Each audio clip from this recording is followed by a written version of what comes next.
In a quiet inland village where roads curved gently instead of running straight, there lived a young woman named Lena.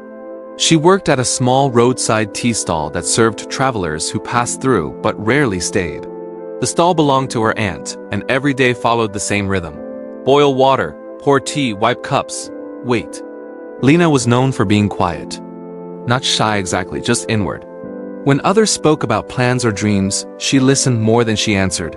Inside her, thoughts gathered like clouds, heavy but unspoken. She often felt she was late to life.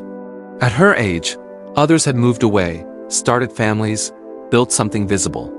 Lena, however, remained in the same place, serving tea to strangers who forgot her face by the next mile.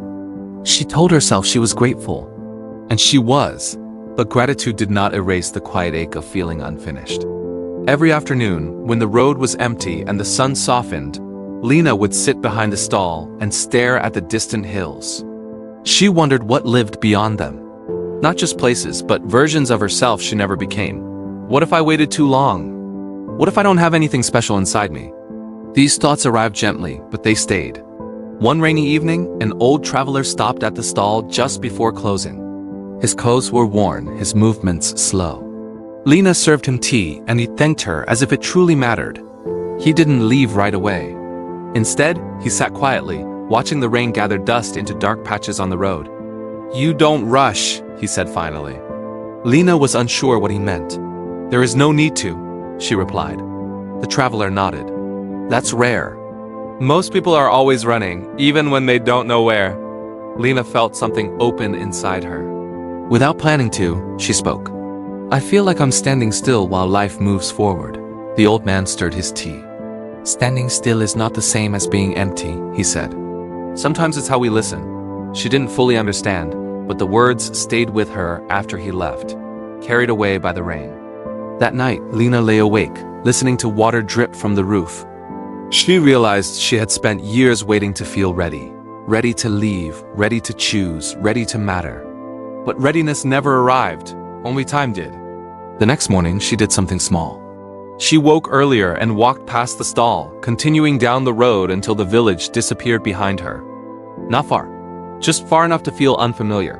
She noticed how the air changed, how her breathing slowed when no one expected anything from her.